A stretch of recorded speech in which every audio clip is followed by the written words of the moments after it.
Good afternoon, everyone. I'm Jean Cook, Chair of the Mississippi Charter School Authorizer Board. This regularly scheduled meeting of the MCSAB is being held today, Monday, April 10th, 2023 at 1 p.m. via Zoom teleconference means pursuant to Mississippi Code annotated 25415. Notice of the meeting, which included the date, time, place, and purpose of the meeting and identified the virtual attendance available to the public, has been posted. An audio recording is being made of this meeting and minutes of the meeting will be recorded. And the meeting is being called to order at 1:03 p.m. Monday, April 10th, 2023. Now we'll move on to the establishment of a quorum. As I call the names of the board members, please state the location of your presence for the meeting.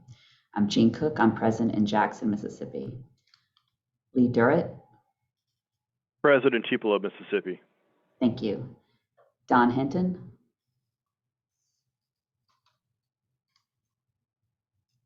Don Hinton. Yeah, me too. I'm present. I'm here in Jackson. Thank you. Kimberly Remack. I'm present. I'm in Olive Branch. Thank you. Candace Robbins. Present in Clinton, Mississippi. Thank you. Marcy Scoggins. Present in Jackson, Mississippi. Thank you. And Jennifer Whittier. Did I see Jennifer? Jennifer, you're still on mute.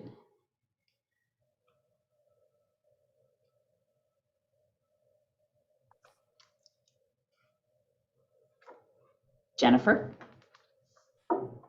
I know she's here. Yeah, I see her. I see her name. Present, Brookhaven, Mississippi. Thank you. Okay. A quorum is present for conducting the meeting. I now move on to the mission. The mission of the Mississippi Charter School Authorizer Board is to authorize high-quality charter schools, particularly schools designed to expand opportunities for underserved students. And now we'll move on to the adoption of the agenda, and I will entertain an approval for today's agenda, and please identify yourself for the record.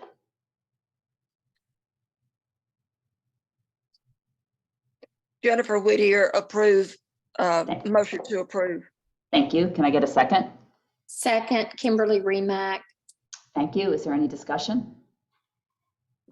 Okay, hearing none. All those in favor? Aye. Aye. Any opposed? Okay, the motion carries. Now we'll move on to the approval of the minutes of the March 13th, 2023 regularly scheduled monthly meeting. You've received a copy of the March 13 meeting minutes, and I'll entertain a motion for approval. Please identify yourself for the record. Kimberly Remack, so moved. Thank you. Can I get a second? Candace Robbins, a second. Thank you. Any discussion? Okay, hearing none. All those in favor? Aye. Aye. Aye. Aye. Any opposed? Okay, the motion carries. Now move on to the chair report. I just want to mention what a great event Embark and Empower put on Thursday, at the end, was it March 23rd, to celebrate the 10 years of the charter schools at Revive Collegiate, including school tours. And Candace and Jennifer and Marcy and I were all able to attend, as well as the charter school staff, board staff as well. It was great to visit the schools and just hear from all the schools, and I'm sure Dr. Karmacharia will have some more to add about that. So, and having said that, I'll move on to the executive director report. Thank you, Madam Chair. I did want to address that, but I think you covered most of it, except for those were the cutest stinking cheerleaders that I have ever seen. Whenever you walk into the school, and they were there to welcome us with just adorable. I mean, their bows and their outfits and everything, they were precious. So other than that, we did have a great lunch. We had great tours of the schools. We had, I think, it was just a great day, and it was delightful to hear from the school leaders and from the former student as well. And so it was just all in all a really, really great day. I was glad to be a part of it. So with respect to my report, I'll just start with a reminder that we are in the very early phases of the 2023 call for quality schools. And last month I reported that we had received 6 letters of intent But I want to remind you that just by submitting a letter of intent does not mean that you're going to submit a full application.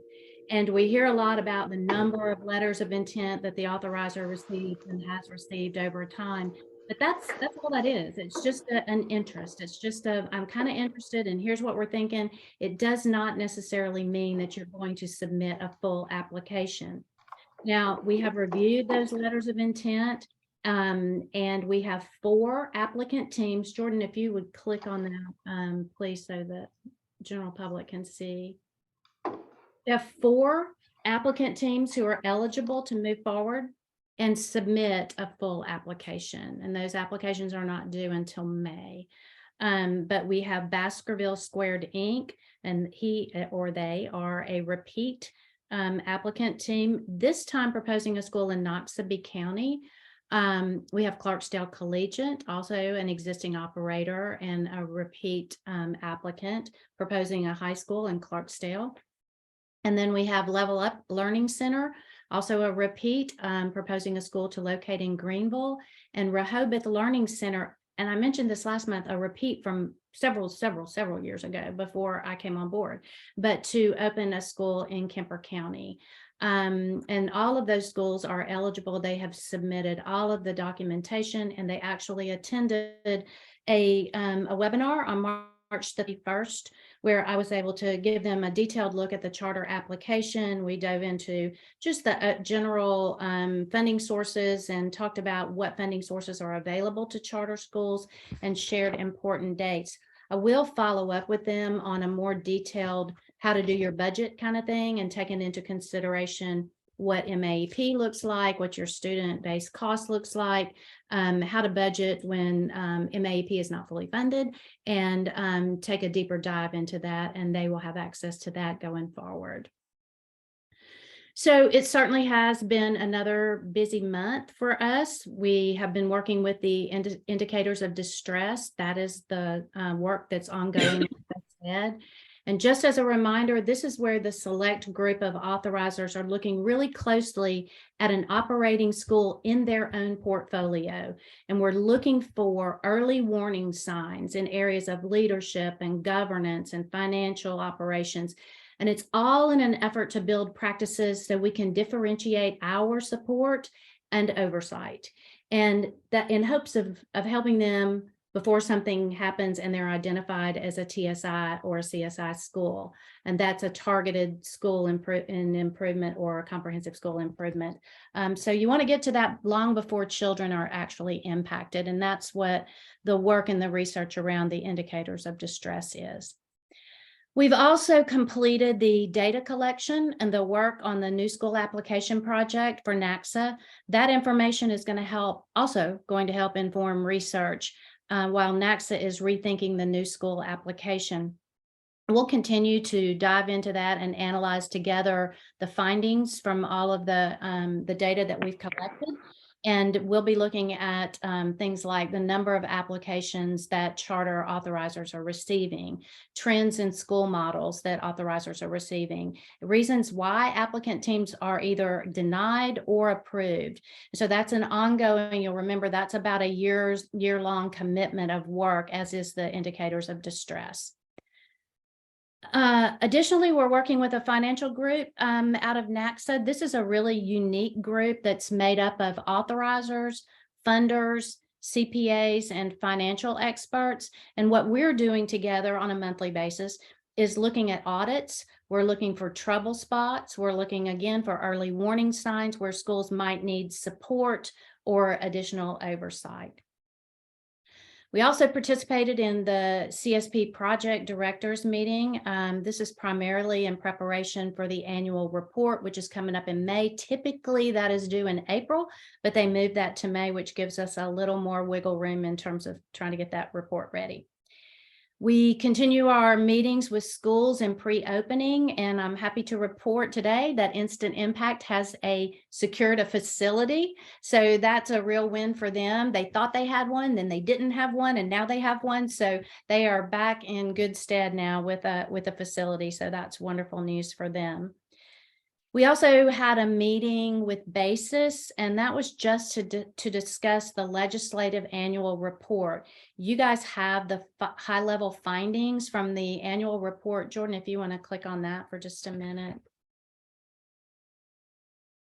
The full report is forthcoming. It will be ready to go to print in the next couple of weeks. And then this report will actually go to it goes to the governor, it goes to the state superintendent, it goes to legislators. And what this particular chart is going to give you some high level looks at where our schools performed and how they performed against the other schools in which they're located, or the districts in which they're located. The second page is a look at the elementary schools and how they performed. And then I think page 3 is just some general information about this propensity score matching and what that is. And that's just an apple to apple statistical model comparison of charter school students to like students in a traditional district.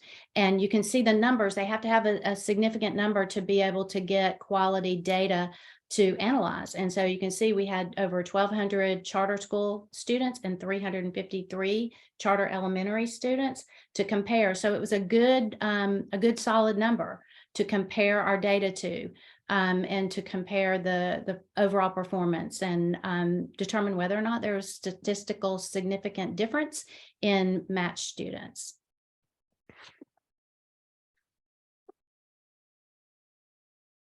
Okay. So I'm going to stop there for a second. Does anybody have any question about anything that I've shared thus far? Or comment? Okay, then at this time, I'm going to turn it over to Pete Smith, and Pete is with Capital Resources, formerly with the Department of Education.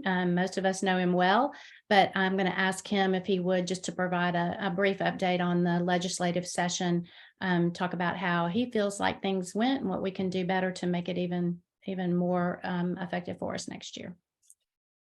Thank you, Dr. Kamachar. Thank you, Madam Board Chair and members of the board. First of all, let me just say thank you for allowing Capital Resources to be able to assist Dr. Kamachar and the board on behalf of the charter schools at the session this year. I think we had a very successful legislative session, as Dr. Kamachar could tell you. I was charged with a couple of things this year. One was to ensure that we could try to get the charter school teachers the ability to receive what we call at the department these EEF procurement cards or school supply cards. Legislature appropriates roughly $24 million a year for teachers to use these cards to purchase school supplies. Once you divide it up among 30,000+ teachers, charter school teachers, along with all the other school teachers this coming up fiscal year, shall receive roughly $600 on their cards, and that can be used to, buy materials, buy school supplies, whatever they need to help outfit their classrooms. And I think that's a pretty big deal this year. And then second of all, I was charged with helping sort of increase the charter authorizers or charter school authorizer board's budget. And we were successful in doing so. The legislature was kind enough to appropriate the authorizer board $1.4 million. That represents a $600,000 increase in general funds from this past year. And so that'll give you a little bit more operating room going into next fiscal year. At Capital Resources, we were able to provide Dr. Kamachar a weekly report on matters going on with the session this year. As you know, education is always sort of a contentious or a hot topic item in the legislature, and it was also this year when it comes to the appropriations portion of it. The K-12 budget was roughly one of the last budgets to be approved by the legislature this year. And so if you recall, The charter's budget was originally housed in the Institutions of Higher Learning appropriations budget. This year, the legislature decided to transfer that your budget into the K-12 Department of Education's budget. So it should be in that budget going forward. I think it's a great move in that it allows for the board and the department to continue to communicate on a regular basis, not just for policy issues, now that we can work together on making sure we have, the appropriate monies, or hopefully we can get the monies that we need to operate in the future. So the session, as always, we're always excited when it starts, but we're just as equally excited when it ends. And it didn't disappoint this year. Next year, we'll see some changes. As everyone knows, there's an election year. This is an election year, and November, there'll be a lot of key races. I know the lieutenant governor has a primary race. He'll be facing a current sitting senator. And then, of course, all your other statewide races. But then most importantly, there will be some turnover in the House of Representatives and a few key turnovers in the Senate as well. So, after November, we'll know exactly who will be in what positions, as well as what new representatives and new senators we'll have, and then we'll work accordingly to build relationships with the new people, as we've done in the past, and look forward to working with whomever sits in those seats come next January. So with that, I will be happy to take any questions. Also want to let you know that Dr. Kamachar and I will be looking at the current charter school law, the law that the legislature passed some 10 years ago that authorized charter schools as well as a charter authorizer board, to see what we can do to help make things more efficient for charter schools and everyone involved going forward, trying to reduce redundancies, duplications, that type of thing. If there's anything that we can do, looking at the statute, to sort of make life a little bit easier for charters, then we'll be looking at that this summer. So with that, I'll be happy to answer any questions that anyone may have.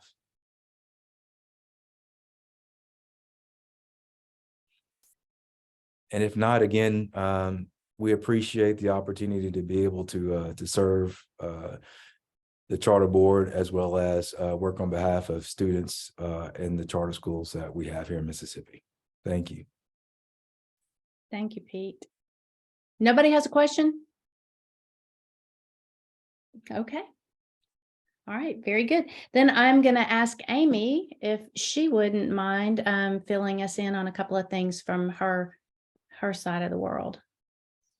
All right, good afternoon, everybody. Thank you, Dr. K.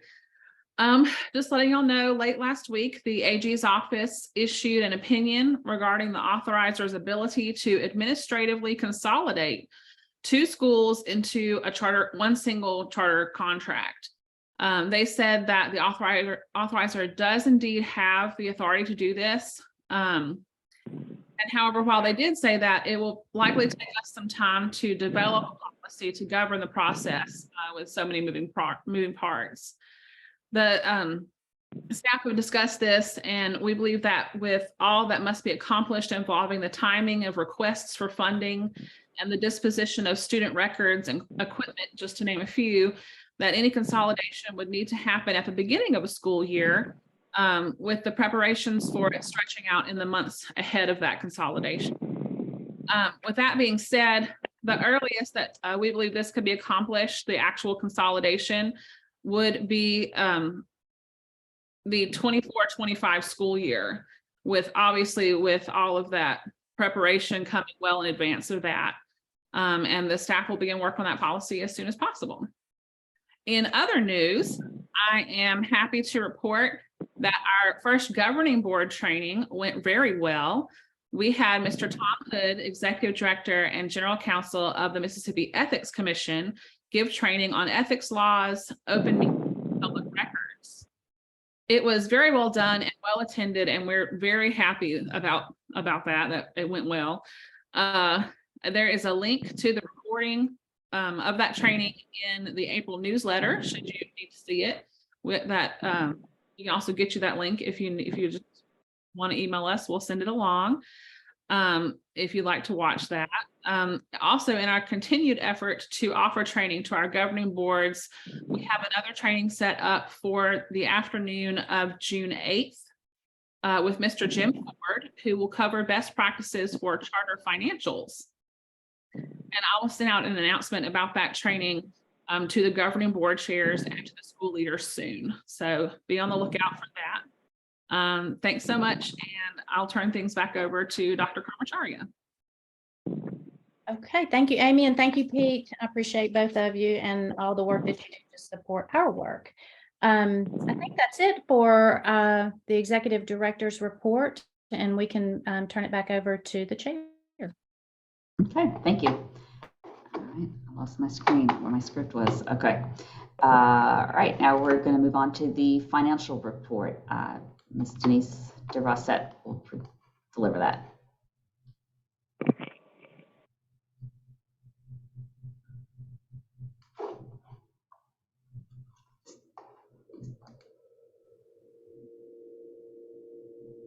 I apologize. Apparently I was muted. Mm-hmm. So I don't have a whole lot to report because it's only been a month since we last met. We spent just under $80,000 during that month. The contractual expenses were slightly higher than the last time that we met and the last month that we reported. The main reason that they increased was that we had the payment to the Learning Collective for renewal support, but everything else was pretty much an ongoing expense that we see every single month. Excuse me. 56% of our budget has been spent. And typically at this point in the year, we should be at about 75% of the budget if everything was on an equal basis. The general fund expenses are running right on line. We've spent 74% of those, and we will have used all of that money by mid-June. So typically the general fund is just used for salaries, and we will run out of salary money from general funds. And so we'll need about $6,000 out of special funds for that June payroll. And then on the CSP, the only expense we've had was administrative expenses for salaries. There's been nothing else coming out of that. The only other thing that I want to just mention is that what Pete talked about on the appropriation process, the fact that we have moved that appropriation from IHL into Department of Education is going to take a lot of work with the regulatory agencies, change our accounting functions and how we get our money from one regulatory agency. It's going to take some like security changes and stuff and changes in our chart of accounts. So I'll be working on that in the next couple of months. I don't have anything else unless y'all have questions for me. Any questions? Okay, thank you, Denise. All right.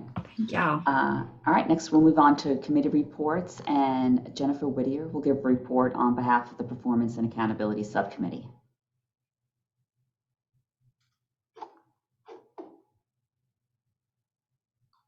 Jennifer, you'll just need to unmute for your report.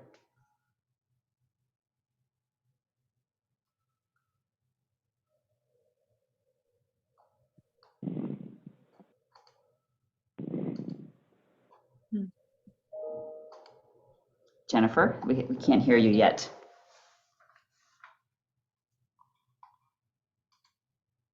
Okay. All right. Took a while, but I'm there. Performance and Accountability Committee received a detailed summary document from staff for review of the proposals that we received for our annual authorizer evaluation of policies and practices. Although we elected not to meet, the committee was provided adequate time for review of the unique services each contractor could and would deliver.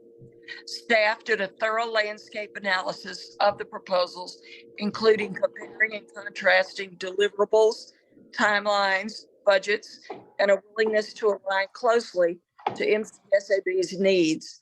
Dr. K spoke with references and others to determine the most appropriate partner for this work at this time. The board will consider approval during the new business actions today. And that's it. Any questions for Jennifer? You remind me the name of the evaluator or the entity that we're using to get the results again? This is the National Charter School Institute. Thank you. Mhm. Okay, any other questions? Okay, thank you, Jennifer. Now we'll move on to public comment. We have 2 requests for public comment, and first up is Miss Amanda Johnson from Clarksdale Collegiate has requested to give public comments related to renewal. And Ms. Johnson, please limit your comments to 5 minutes. Chair Cook, can I ask a question before she speaks, or is it out of turn? Yep. Yeah, I apologize. So I just wanted to see if we can allow additional time for our guests to be able to complete and not be limited to 5 minutes. I mean, I can understand if we had about 5 or 10 people that were like, going to be speaking, but I feel like we have enough time to increase additional time just so she can finish her comments or thoughts, if that's something that we're able to do. Well, let's see what Ms. Johnson has, and we'll take it from there. So,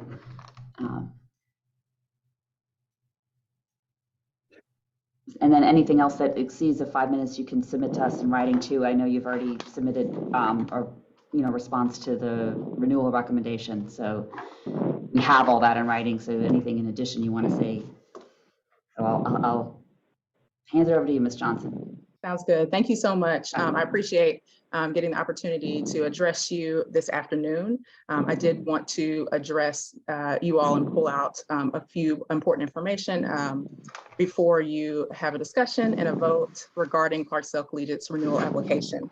So if you remember, I came to you in January and gave public comments, and I mentioned our response to the performance framework from last year, our most recent performance framework. And I mentioned to you, and I quote, I said, we are confident that an objective review of our most recent performance and our renewal application that we will submit will demonstrate our team has earned a 5-year contract renewal. And essentially, I based this on our most recent performance framework. Our performance framework for the 4th year in a row, we were able to meet expectations in every single area that was evaluated. So for the 4th year in a row, Clarksdale Collegiate achieved expectation in all major areas, including financial, operational, and academic. Those were all the areas that were measured and not waived due to COVID. And according to documents from MCSAB, the performance framework assesses a school and their ability to operate as sound, independent entities that successfully serve all students. So in getting the renewal recommendation report, I was surprised that it didn't align to our performance frameworks reports that we've received every year that we have been authorized to operate here within the state. And then as I went to review the report a little bit closely, there were a few things that I wanted to point out to you before you discuss and vote. Well, one, we were evaluated as meets expectations in financial performance and the organizational performance, which that does align to the performance framework. There were things that were brought up that we responded to in writing, but we did meet the standard for a 5-year renewal. The only area that we were rated lower than meets expectations was in the academic performance areas. So I do want to focus my responses there. So biggest things that I want to point out was that the renewal report relied on and included inaccurate data for the school term 2021. And I think it's really critical that we not base a renewal decision based on inaccurate data. So honestly, Ms. Robbins, if there was something I would use more time for, is just to really point that out to make sure that you see exactly what I am referring to. So in the renewal recommendation report, it said that it was the very first bullet point under the academic area where it talked about in 2021, Clarksville Collegiate's Black and economically disadvantaged students underperform relative to the local district and relative to the state in ELA and in math. If you look at the document that we received from MCSAB, you will see that we achieved green in every area. We outperformed the local school in ELA, in math, and in every subcategory: Black, economically disadvantaged, male, and female. That is there in our trial run of the performance framework. I think it is critical to make sure that you are looking at that data that accurately reflects our performance in the 2020-21 school year. Secondly, I want to point out that the recommendation report excludes academic performance across the entire term of the charter. The guidance that we received indicated that the pre-pandemic and post-pandemic conditions would be considered. I've said this to you guys many times. If you look at the only year that we were not impacted by COVID, our results exceeded the expectations that you have set, and they were outstanding. But those were not included in our recommendation report. So I do want to make sure that you see in that year, our scholars did meet 72% of our scholars met their typical growth in literacy, and 81% of our scholars met their typical growth in math, according to NWA math assessment. Also, our kindergarten results were not included in the narrative. In our first year, our scholars not only outperformed the district, but our average for our kindergarten scholars was above the state average. And then lastly, in our last school year, and really only 2 years we've had kindergarten data because of COVID. But last year, our school, we had 57% of our scholars pass the state benchmark compared to the local district of 35%. So I do think it's important to make sure that all of that information is included. And I would argue that had that been included and considered, our academic standard would have been higher in order to meet the 5-year term. So our request for you this afternoon is to reject the independent reviewer information and consider information that you have that you've used to evaluate our schools in the past, which has been meets expectations our entire year, time that we've been a part of, been operating the school.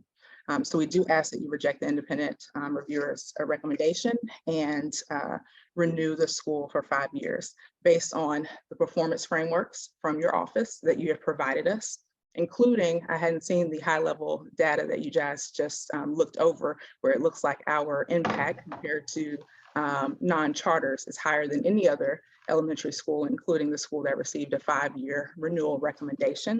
We ask that you consider that information as you decide on this critically important decision, which impacts not only our enrollment and our community's confidence in us, it also impacts our ability to continue to our great standing with raising funds and talking to funders and also lenders as we continue to build and grow Clarksville Collegiate to continue to serve the deserving scholars in our community. Thank you. Okay, thank you, Ms. Johnson. Next up is Dr. Christy Hendricks from Midtown Partners, who has requested public comment related to renewal, and please limit your comments to not more than 5 minutes. Hi, good afternoon. Thank you for the opportunity to speak today. My name is Christy Hendricks, and I'm the Executive Director of Midtown Partners, and we officially hold the charter for Midtown Public Charter School. Midtown Partners is a community development corporation located here in Jackson, and we've been working in the Midtown neighborhood for over 25 years.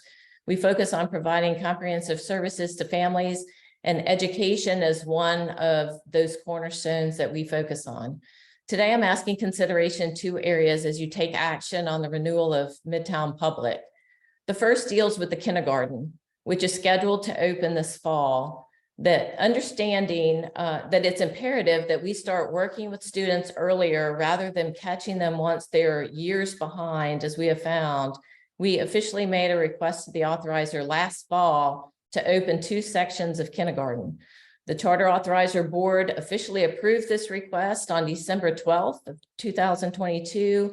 And since that point, we've began ramping up our efforts to open up those classrooms. We've hired personnel, we've signed contracts, we've purchased equipment materials, recruited students, in addition to receiving the fiscal year 23 congressionally funded community project grant in the amount of $150,000 to support startup, which is a big deal for us because when Midtown Public first opened, there was no support in terms of startups. So we fundraised in collaboration with partners over $500,000 just to ramp up opening the school in addition to supporting the first 2 years. So to have some money to support that is a really big deal for us.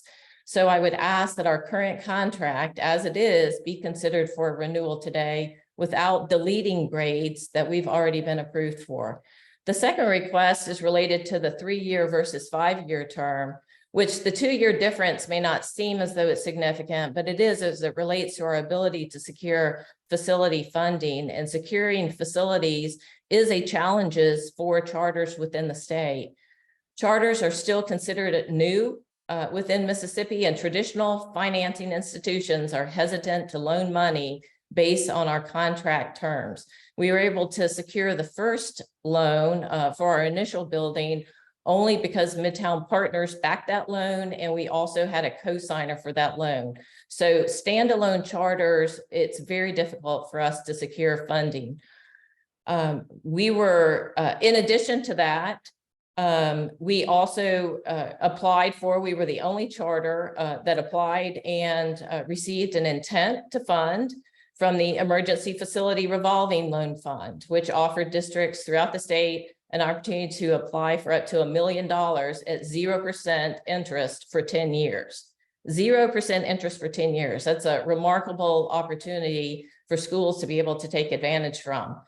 We were approved for up to $467,000, despite questions revolving around charters only having 5-year contracts.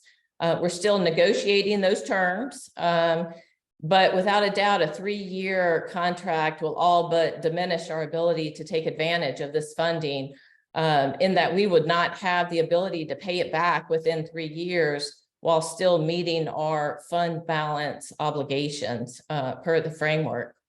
So in closing, Midtown Public has complied with all the requirements per our initial conditional renewal. All the required documents were submitted to the authorizer in 2020 prior to the start of our new contract. Additionally, throughout the contract period, we have provided all the required status reports and have participated in every opportunity provided to converse with the authorizer on our updates. The Midtown Partners Board Chair has also participated as a demonstration of their commitment to our successful education movement. Also, in reviewing our annual performance framework reports for the past 2 years, you'll see that we have met expectations in the areas of financial and operations for both years and approached expectations in the area of academics.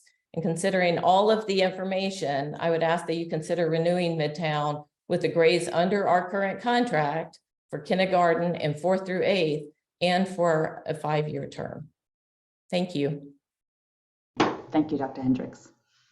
Okay. Now we will move on to our new business and. I'm sorry, Oh. Board Chair Cook. Can I Yes. ask a question for both ladies? Just like one quick question. All right, go ahead. Yeah, so I'm just trying, this is just for clarity. So basically you said in relation to a 3-year contract versus a 5-year contract, sometimes it can be, I guess, be a barrier when it comes to funding versus having a 3-year versus a 5-year. Is that what you both said, Amanda and Christy? Yes, absolutely. So funders for fundraising purposes, and when we're thinking about expanding our facilities and making sure we have everything, lenders also look at that. So I have a quarterly check-in with our lenders, and that's something that we talk about. Where are you with renewal? How does it look? So that they can ensure that we are here for the long term and meeting the expectations of our authorizer. And yes, that is the same for us. So when you go to a lender, in fact, if I went to a lender and said I had a 3-year contract, they probably would not consider the conversation. They wouldn't continue the conversation without a cosigner. And so that's why it's really important that, we're able to extend as long as we can, even if conditions are part of that renewal. Thank you, ladies. I'm sorry, Board Chair. Okay, all right, now new business. Our first item is an action item A is to consider proposal for the authorizer evaluation. Dr. Kamacharya, is anything you want to add about this item? Thank you, Madam Chair. I would just ask that the board consider that proposal. I think Jennifer did a nice job of just articulating what we have already done in terms of our analysis of the proposals that we did receive. We did a really, really deep dive into those. We did a crosswalk. We looked at the deliverables that each would do. We looked at the cost. We looked at our relationships with each one of those individuals. We've worked with some before and not others. I had calls. I did reference checks and had calls with each one of those providers, with the exception of one specific phone call, and feel like this is the right time and the right place for us to work with the Charter Institute. We're doing 2 projects right now with NACSA, so this will give us another opportunity to work with a leader in the field. So I would ask that the board consider that approval so we can move forward with the annual evaluation of our practices and policies. Okay, thank you. If there are no questions, I will entertain a motion for approval of this proposal for the authorizer evaluation. So moved, Kimberly Remack. Thank you. And can I get a second?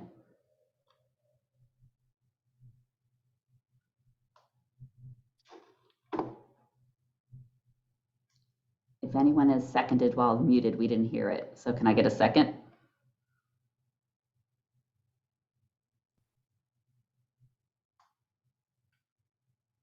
Candace Robbins, I second. Thank you. Any discussion? Okay. All those in favor? Aye. Aye. Any opposed? Aye. Oh, any opposed? Okay, the motion carries. Thank you. All right, our next item is an information item, charter schools and renewal, and we'll hear from Dr. Kamacharya about the schools and renewal. Yep, Jordan, if you would pull up that presentation, please.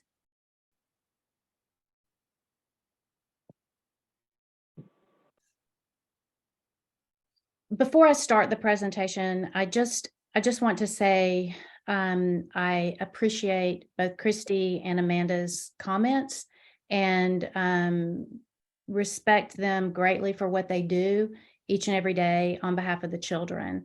And I understand that this is an incredibly sensitive decision. It's a high stakes decision. It impacts children, it impacts communities. And I just think it's important that we consider all the facts and all of the dynamics around the decision that the board ultimately makes. So I'll start with the mission. You've heard the mission today already, but just to reiterate, we have a mission. That mission is actually outlined in the law. And our mission is to authorize high quality charter schools, particularly those schools that are designed to expand opportunities for underserved students. We also have a role in renewal, and it too is outlined in the statute. The Charter School Authorizer Board is tasked with approving, overseeing, and holding charter schools accountable for their performance over time. And one of the most important functions in fulfilling that responsibility and purpose is to conduct a charter school renewal process once the schools reach the end of their approved charter contract term. The Authorizer Board then considers performance framework ratings, timely documentation, submissions through Epicenter, their site visit reports when applicable, annual performance reports, and other relevant information in its decision making. Next slide. And in each charter renewal decision, you as the Authorizer Board must You must ground your decision in evidence of the school's performance over the term of the charter contract in accordance with the framework set forth in the charter contract. You must ensure that the data used in making this decision is available not only to the school, but to the public. And then we must provide a public report summarizing that evidence that we use for the basis for the renewal decision. So everything becomes a public document. Next slide. Also outlined in the statute is what we talk about in terms of the criteria and the term length. According to Mississippi Code annotated 372833-1, a charter may be renewed for a successive 5-year term of duration, and the authorizer may grant renewal with specific conditions necessary for improvement, and may lessen the renewal term based on the performance that's been demonstrated, the capacities, and the particular circumstances of each one of those charter schools. During the renewal cycle, the authorizer board will base the term length on evidence of the school's performance over the term of the charter contract.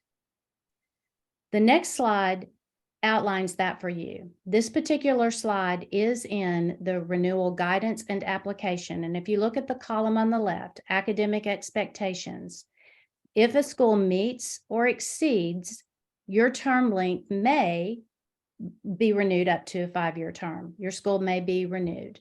If you meet expectations or exceed in academics, your financial meets, and your org performance, you meet. If you fail to meet or you approach, on the second line down, you may be renewed for a lesser term, or you may receive a conditional renewal. And finally, if you fail to meet expectations in either the academic, financial, or organizational frameworks, you may receive a non-renewal that results in closure. Now, here I want to point out that a year ago, when we had renewals, or 2 years ago, I guess, because we didn't have a renewal last year, this language was not a may, it was a shall. And so it's really important to me that the board understand that we have made some accommodations. The schools know this. We met with the schools prior to renewal. They know this. But it was really important to me that the board was not locked into a decision. And if then that. So the board has leverage, they have opportunity, you all have received, as board members, you've received thoughtful questions for considering your decision, and then options for considering those decisions. I think this is an incredibly important piece of information to point out to you as board members as you prepare to make high stakes decisions on renewal. Next slide. NACSA's core principles of authorizing, we talk about this every single time we meet. But again, I want to point out that if we are going to meet the terms of our obligations with respect to our fiduciary responsibilities and so forth, we're going to have to maintain high standards for our schools. We will uphold the school autonomy and protect the students and the public's trust when we adhere to those core principles of authorizing under NACSA's leadership and guidance. Finally, next slide. Thank you. And then the last slide I just want to point out is something that we talk about a lot, and we talk about the charter bargain. We talk about the charter bargain being that in exchange for greater autonomy and flexibility, the charter schools accept greater accountability for improved student outcomes. And a quote directly from NACSA, a good authorizer is structured so that staff may make high stakes recommendations based on what will drive student outcomes. And while some disagreements are to be expected, a pattern of misalignment between the board and the staff or an external provider suggests that politics may be at play rather than what is in the best interest of children. I think that last line is what we have to consider when you make all of your decisions. And I start out by saying, I know this is not going to be an easy decision for you. So as a board, I have tried my very best to give you all of the information that you need. You have all of the facts, you have all of the information, you have the responses from the schools, you have the reports from the third-party external evaluators, who you'll hear from just in a moment. You have every bit of information that you need to make these decisions. And while I know they won't be easy, I trust that you will make decisions that are in the best interest of children. And that ends my report, and I will turn it over now to Adam Aberman, who will introduce himself. He is from the Learning Collective and the CEO, and he was the lead evaluator in the renewal process. Hi there. Good afternoon. Thank you for the opportunity to work with all of you and be involved in this important process. Just a little bit about the Learning Collective. So we've been around since 2003. So for the past 20 years, we've been working in the field of education, doing evaluation and strategic planning, mostly in the charter school sector. We have worked with now 12 authorizers in schools in 12 different states, looking at applications, both renewal applications and applications for new schools. And I don't have the exact number, but somewhere between 100 and 200 of those applications that both myself and Dr. Kelly Peterson, who was the other evaluator in this process, that we've collectively looked at and evaluated. A couple more things to think about is that in regards to all three of the schools here, we have recommended renewal for all three schools, so we have not recommended non-renewal. So I just wanted to highlight that. A bit about our process. So there are two reviewers their bios are at the end of each report, myself and Dr. Kelly Peterson. So after we conduct our individual evaluations, the critical next step of the process is for each of us to come together on a call to discuss our individual ratings and reach consensus in real time on ratings for the various indicators and recommendations. So the document that you see in front of you, or the documents, I should say, the three different reports, accurately reflect the evaluation team's consensus rather than what individual evaluators believed or determined. So really the most salient points and issues are represented in the reports, not in individual evaluators' comments or evaluations. That's just a way of introduction. And Dr. Kamarchaya, you tell me the extent to which we should or I should talk about each of the applications. I'm going to defer to the chairman here and ask Jean, if you don't mind, if you would lead this discussion. If you'd like to wait and do this during this discussion portion, but to follow appropriate protocol here, how that best feels right to you. Okay, thanks. I think it would be helpful for the board to hear however you want to present it, your rationale for the recommendations kind of in more detail. And I mean, you heard the two public comments from the two school leaders. So however you want to walk us through, I guess I had the opportunity to hear from you before, and it was very helpful. Maybe an abbreviated version of that or the whole thing.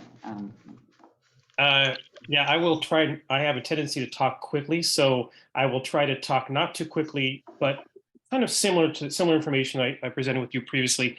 I'll try to keep it to just a few minutes. Should I speak to each one, or should we just? Each one. Yeah, I think so too. Yes, each one would be great, Adam. So should I go through each one now? Sure. Okay. All right, great. So start with Clarksdale. So we recommended a 3-year renewal, as was stated earlier, in terms of the finances and organization. We determined that it was meeting expectations, but that the academic program was not. Was approaching expectations. And the primary reasons from our perspective, why the academic program is approaching rather than meeting expectations is that the only year in which the school was rated with a grade rating that the school received a D, and also in the latest assessments, the school outperformed the local district in ELA, but underperformed the local district in math and science. And also in the latest state assessments, the students with disabilities the student with disabilities of Clarksdale Collegiate significantly underperform those of the local district students with disabilities. Another important kind of point, and by the way, regarding the representation of the information for the 2021 MAP exams. So let me see, we were referring specifically to the information that's on page 12 of the PDF application from Clarksdale Collegiate. So that's where we pulled our information from. So according to that information from 2021, Clarksdale's Collegiate's Black and economically disadvantaged students underperform relative to the local district and relative to the state in ELA and math. In 2022, there was some better performance related to the local district in terms of ELA, but again, not in math and science. And just importantly to know is that the overall percentage of proficiency means that Clarksdale Collegiate students' performance on the state exams, both from 2022 and 2021, indicate that the vast majority of students at Clarksdale Collegiate are not proficient in ELA, math, or science.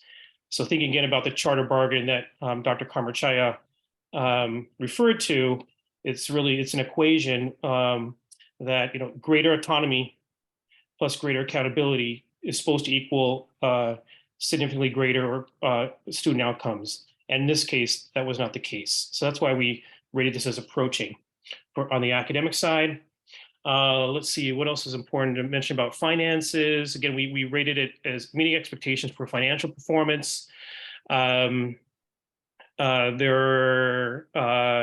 really during each year, the charter term, Clarksdale has met its projected enrollment targets, which is obviously important for meeting its financial goals, and also had a significant amount of fundraising success as well. On the organizational side, I'm just looking through my notes here. Certainly, the school provided some evidence of meeting its essential terms, and really the school, from our perspective, made reasonable efforts to address areas where it failed to meet certain expectations in regards to its organization. We will say though that the extent to which the school was meeting its corrective action plan regarding organization was unclear, and that's all written out in the report as to why.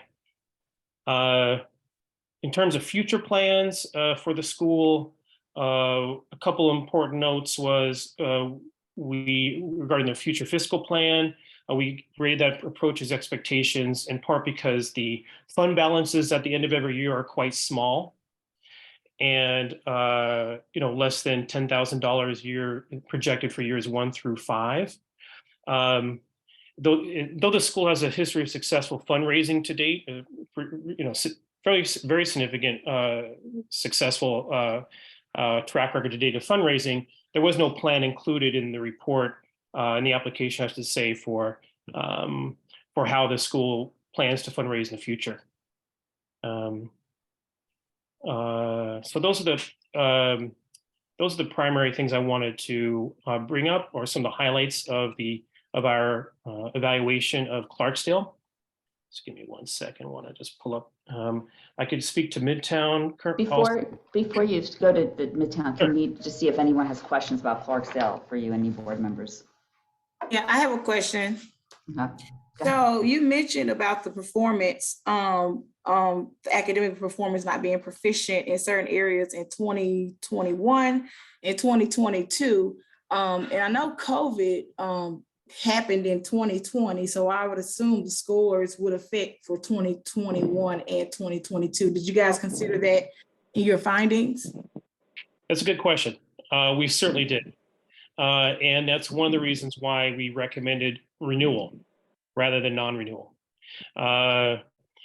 Some schools that would have in some other states and with some of their authorizing situations that were not in the near or related to the era of COVID, with proficiency numbers as low as Clarksdale, there could be justification for, again, in other contexts, for non-renewal.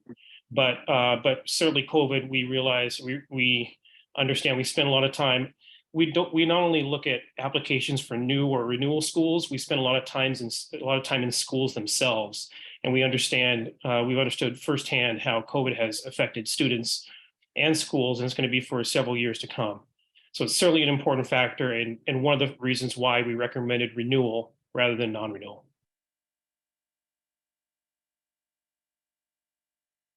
Any Hey, other this is questions? Lee Durrett. I have a question. Okay, If go that's ahead. okay. Yeah, I noticed for the academic progress, I guess for 21-22, you said that Clarksdale received a D rating. Is that correct? Correct. All right. What rating did the local district receive, or the local schools? I'd have to look that up. I'm not sure. It was an F. Was it F? Mhm. Yes. Okay, so then in your analysis, if the charter school received a D and the local district received an F, how do you weigh that? And from a standpoint of saying that someone approaches expectations or meets expectations, when you compare them to the local district, how do you take that into consideration? That's a good question. Not all this is it's just is an equation where there are just simple variables that you plug into the equation or to the calculator and come out with results. So it's certainly notable that the school had a higher grade than the local district. Again, that's also one of the factors why in our discussions we talked about why this was a renewal situation and not a non-renewal situation. So it did get a higher grade than local district, but overall, the grade is still a D. And overall, the vast majority of students are not proficient. And and I know that the school, part of the school's documents wanted to make sure that there's high levels of student learning and high levels of proficiency, and the school's not there yet. So that's why we recommended a 3-year rather than a 5-year, because the track record wasn't sufficient enough for us to merit a full 5-year renewal. We're hopeful, as I guess any educator would be, we're hopeful that 3 years from now the school could come back and show results and make a really good case for a 5-year. But just based on the academics, we thought it was a 3-year rather than a 5-year.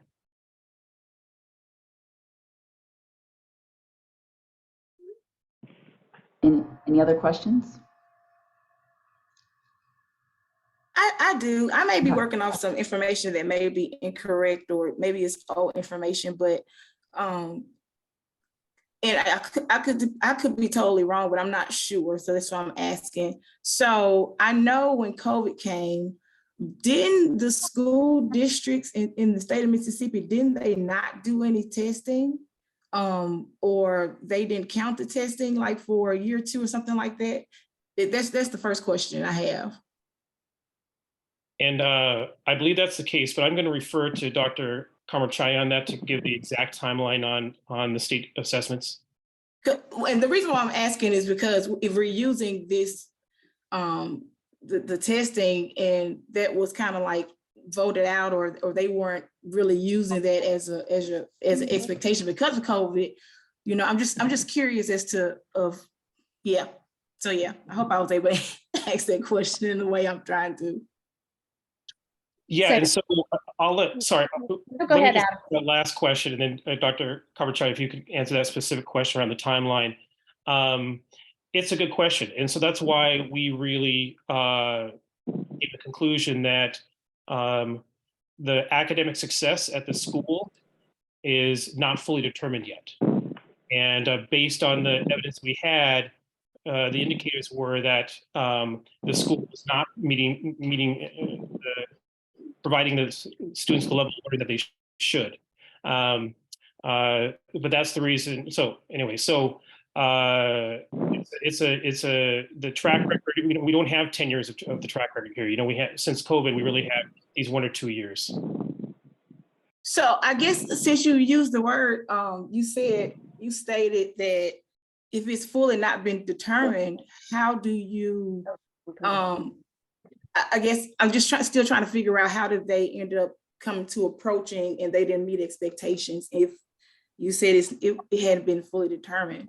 Well, sorry, misuse of a word, not fully determined. There has not been, a 5 or 10-year track record of success. So, or track record of academics at all. So we have to go on what we have now. And what we have now is essentially these 1 or 2 years of results. And those results indicate that the vast majority of students are not proficient in various subjects.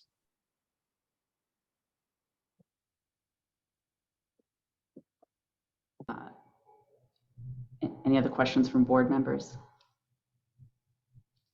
I have one question, and I may revisit this after we talk about Midtown.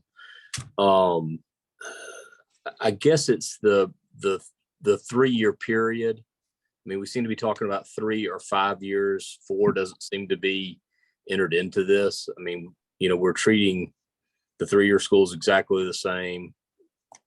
I've gone through all of these pretty carefully, and was just wondering why are we at 3 instead of some different year? Yeah, that's a good question. The answer is industry standard. And when I say industry, I mean the authorizer industry. That 5 years, a school is awarded a 5-year renewal contract when the school demonstrates significant achievement in terms of academics, finance, and organization. When a school is not there, then generally the industry standard is that a 3-year renewal is awarded. And so this is across states, across the US generally. There are some authorizers that will renew a school for just 1 or 2 years. So I've certainly been involved in situations like that. We were not recommending a 1 or 2 year renewal, in part because of the limited track record here, just the 1 or 2 years. And also considering, obviously the situation of COVID, how that affected outcomes. So we did not recommend a 1 or 2 year. Generally speaking, it's, again, industry standard is 3-year or 5-year. Hey, this is Lee Durrett again. Does 4 year ever come into play? I'm sorry? Does 4 years ever come into play? In our experience is, well, it's ultimately up to the authorizer. That is completely up to you. I would just say, generally speaking, it's a 3 or 5 year. 4 year does not come into play. However, I understand that there was a 4-year renewal, I think, if I'm not mistaken, previously in Mississippi. Generally, that doesn't happen. But it's really the authorizer. It's up to the authorizer the term it wants to award. Okay. Lee, you had a question? Yeah, I did. And this, I guess, really goes back to Clarksdale and Midtown as well. And just to, I guess, a general question, from an understanding of, the period from a 3 to a 5, we've heard from the school standpoint, the difficulties they perceive in that 2-year period. My question to you would be, from your standpoint, what are the drawbacks from extending it from 3 to 5? Are there any? I mean, what's the downside to a 5 as opposed to a 3 from your point of view? Yeah. So the reason why we recommended that is because the case was not sufficiently made that there is academic success in the school. Thus, the case was not sufficiently made that the school was providing significantly better experiences, that this charter school is providing significantly better experiences for its students than the school's local district. Okay, that's the reason. So that's the reason why we determine a 3-year rather than a 5-year. We certainly hope that after 3 years that the school would be able to provide 3 years of a track record to show that the students were learning, had significantly better learning outcomes than the local district and the state. Well, and I understand, I guess, what your reasoning is for the 3 versus the 5 from the standpoint of, academic performance, even though you admitted there's, not a good track records and, there's a lot of indicators and it sounds really subjective to me. But my question is there a downside? Is there something that we don't see that would be prohibitive from going from a 3 to a 5 year? I mean, in your experience, is there a downside to that? Forget whether they warrant it or not. I'm not asking that. I mean, because clearly you don't think they do. But I'm asking just from a standpoint of, is there a drawback? Is there a downside from going to 3 to 5 in your experience? I'd answer it yes. The downside would be if the kids are not having a better experience at the charter school. That would be the downside. Has there been some measure of that? And that's why we're using the track record here with the state assessments. That would be the measure we're using. Okay, but for Clarksdale, they rated a D and a local district rated an F. Right. So then that would send them to a school with a worse rating than what they have. As of the current, kind of trend of results, if you're looking at the accountability letter rating, yes. However, if you're looking at the math and science scores, the local districts actually scored higher in the latest year rather than the local school, rather than the charter school.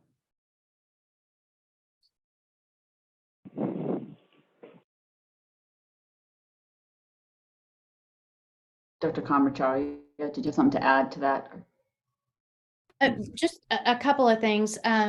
With respect to the question that you asked, Lee, about has there been any comparison or do we have any evidence? Adam answered that in his comparison. We do have additional evidence now that the board can consider with the annual report and knowing statistical differences between performance between schools. So that's something that you can consider. As you make your final decision going forward, you can take all of that data as you discern and determine and make a decision on a final recommendation for the schools. The other thing I would point out is that when we compare a D to an F in terms of a district, we do have to be thoughtful that we're comparing a school to a district. And so that is one consideration to keep in mind when you're having these kind of conversations, that we're looking at an LEA, which is one school, and in Amanda's case, a K-5 at the time, and then comparing that to a district. We also want to be aware of the accountability model. And the way that our accountability model is built, it is built around a growth model. And the data that we see this year, one of the reasons that we saw a higher number of A's, B's, and C's was because of the growth, and fewer D's and F's for the similar reason, indicating that those schools maybe did not make as much growth as the other districts or schools in the state. So there are a lot of nuances and a lot of variables that come into play when you're making a high stakes decision. Some which you can, put on paper, and some which are subjective, some which are much more objective, and others that are not. So just again, going back to what I said to begin with, was making sure that the board has all of the facts, and then has an opportunity to ask Adam, our lead reviewer in this case, questions about how they determined and made their recommendation for renewals for the 3 schools in renewal. All of these schools had 5 years. Well, I won't say that. Midtown had a 5-year contract to begin with. They were in a conditional renewal. They had 3 years then, so they had a 2-year runway, where Clarksdale and Smilo Collegiate opened the same year. And so they went into renewal at the same time. So I hope that helps kind of frame some of your question there, Lee, or answer some. Are there any other questions from board members? I had two. One in Clarksdale's response and Amanda's comments mentioned kindergarten readiness. Was that something that you looked at, or is that not part of the evaluation for renewal? Good question. Yeah, we certainly looked at it. We considered it, and I would say that was also a factor as to why we recommended renewal rather than non-renewal. Okay. And another thing that she pointed out was that there was data that was inaccurate, and you referenced what was in the renewal application that was pulled from. And I'm not looking at the renewal application. I'm looking at the summary and your recommendation and the response. And Amanda put in the response this district subgroup data, and the performance of the district versus the school from our performance framework. So I don't want to get too much into the details here, but what I'm looking at, something that shows that the district did better with African-American students relative to the district, and also economically disadvantaged students relative to the district. Granted, they're still single-digit proficiency levels, but they were better than what the district was. So I don't know if that would be a tipping point for changing 3 years to 5 years, assuming that the error that she pointed out, as she's correct in pointing it out, and maybe the data you got was not, I don't know where it came from. So, or what Amanda's source was for that, or to put it in the application, but hope that made sense. I'm just wondering, that discrepancy between the subgroups, how much of a factor that was, since there seems to be a question about that. Yeah, no, that's a good question. So I haven't seen all the response to the evaluation, so I can't speak to it specifically. And if the response were correct, and if the information in the application were incorrect, then I would still need to speak with I'd have to go back and speak with my colleague to see, what we thought of that. So I cannot speak for my colleague on this, okay?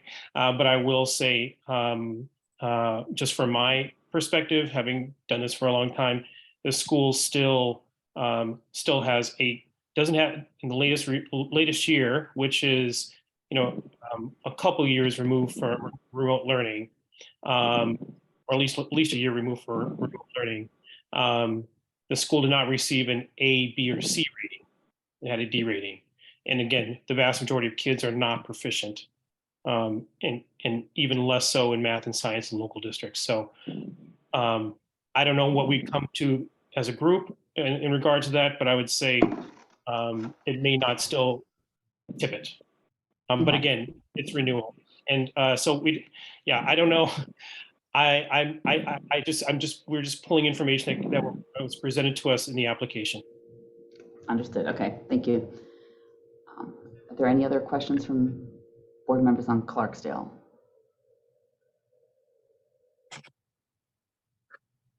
Okay.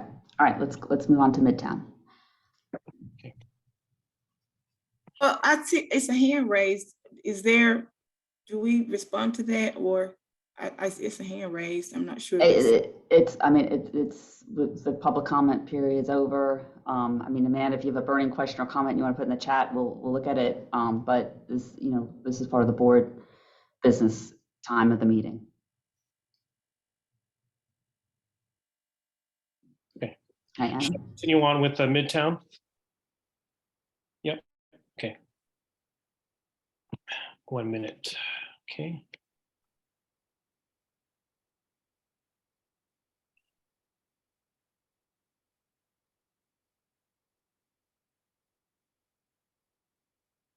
Okay, so Midtown, we also, as with Clarksdale, recommended renewal. With Midtown, we recommended renewal with conditions. I know you've seen those. So the primary reasons why we recommended that was that even though the school, the application itself lacked a significant amount of detail, and it was hard for us sometimes to ascertain exactly the answer to the questions, but when we were able to ascertain them, it was clear that the school, well, I should say, it was clear the school did outperform 3 middle schools in ELA in the latest MAP assessment, but underperformed middle schools in regards to math. The school was certainly financially successful, especially related to, in comparison to previous terms. We understand it overcame some financial struggles in its early terms, and it's able to grow its end of year assets during the conditional renewal term. So a little bit more about the academics. So on the 2021 and 2022 MAP assessments, the school did outperform some local school, I should say Midtown Public outperformed some local schools and underperformed some local schools. It was under conditional renewal, that 3-year term. And it was unclear to us as reviewers the extent to which the school really met the elements of its 3-year academic plan that was part of what it had to devise as part of its conditional 3-year renewal. There's a list of bullets there on page 6. These are areas of the academic plan. It was unclear to us if they were carried out. And so the lack of detail really made it difficult for us to interpret the effectiveness of the school's efforts in really meeting the academic plan and really providing a significant improvement academically and a significant improvement in terms of the students' learning experiences. What else is important to say here? I will, with a caveat, we noted that that academic plan for the previous 3-year or the 3-year term that's ending now, that was written right around the time that the COVID pandemic hit. And so we realized that some of the goals in that plan, it's very reasonable for the school not to meet all those goals in the plan, which is, again, one of the factors why we recommend renewal rather than non-renewal. On the finances, the school currently, from our perspective, has a sustainable financial model. For example, it has 83 days of unrestricted cash on hand, which exceeds the 60 days required to meet expectations. What else? There were a couple areas in which it was unclear to us the extent to which the school met its terms, its financial terms and conditions as part of its renewal, its conditional renewal from 3 years ago. In terms of developing a financial policy and ensuring the fiscal plan includes sufficient funding to address student needs. But overall, finances, we believe, met expectations. On the organization side, we felt that we determined that the school approached expectations. It really provided, the application, I should say, provided limited evidence that the school was meeting its mission and essential terms. And it appears to have met only some of its organizational requirements required by the conditional renewal. On page 9 of the renewal application report, it lists some essential terms. So with the essential terms of the school, the essential terms, I should say, that were provided were a list of components of the school design, but did not give any indication on the extent to which those essential terms were successfully implemented. So there's reference to them, but we don't know the extent to which they were actually met, largely. On the, there are some elements of, again, of this school is under conditional renewal, and there were some conditions of that renewal for this 3-year period that it's ending now this school year.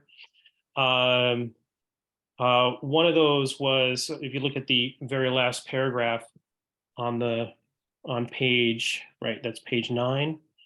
The school asserts that it revised the recruitment and enrollment plan to address enrollment requirements, and through having marketing efforts designed to connect students with the underserved student population of Jackson.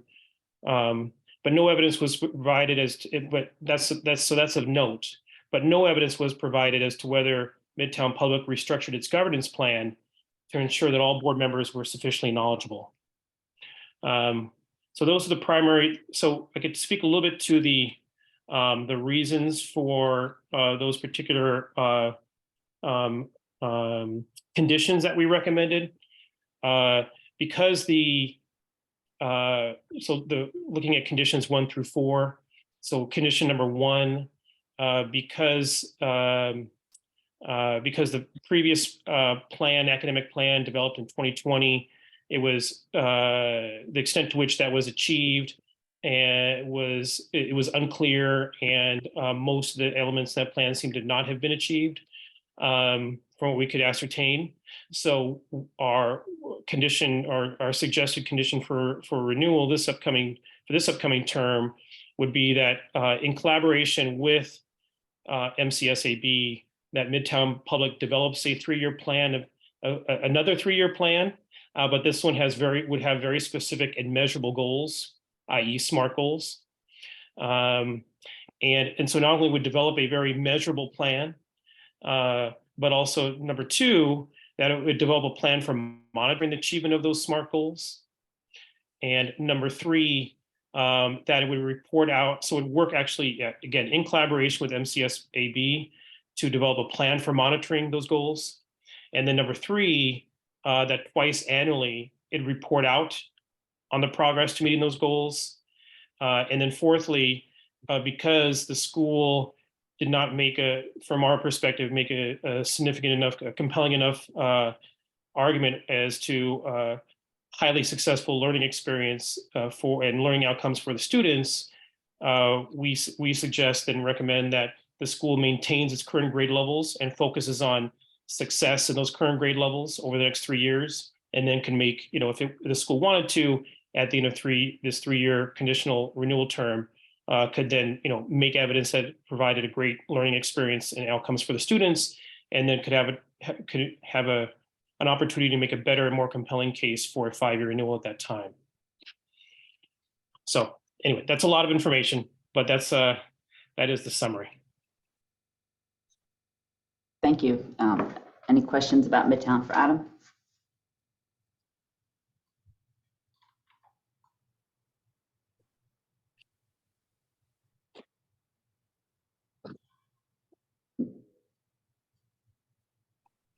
No questions about Midtown? Just one question. The last comment and the last recommendation, just so we're perfectly clear, when we get the comments back or the response back from Midtown concerning the kindergarten, is maintaining the current grade levels, even though we voted on the kindergarten, is to not establish the kindergarten. Am I understanding that correctly? Yes, that's the recommendation, is to not move forward with kindergarten. I believe it was approved at some point for kindergarten for next school year. I think that was the timing. So our recommendation is to not open that kindergarten, and for the school to continue to focus and improve its academic program for grades 4 to 8 over the next 3 years.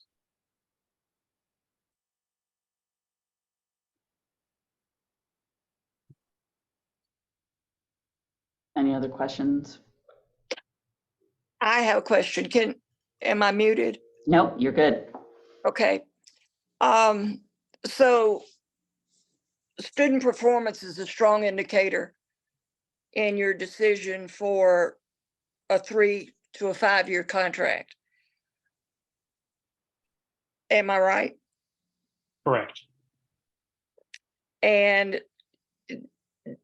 it seems to me that the difference between a 3, and I know I'm simplifying this, but the difference between a 3 and a 5-year contract would be the difference between a D rating and a C rating.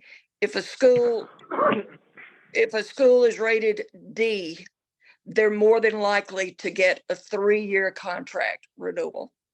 A school that's rated C or above is more likely to get a 5-year contract renewal. Is that right?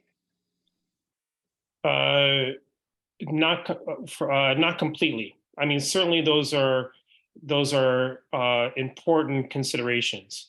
But if you look at Midtown, for example, it wasn't just the fact that it had a particular letter grade.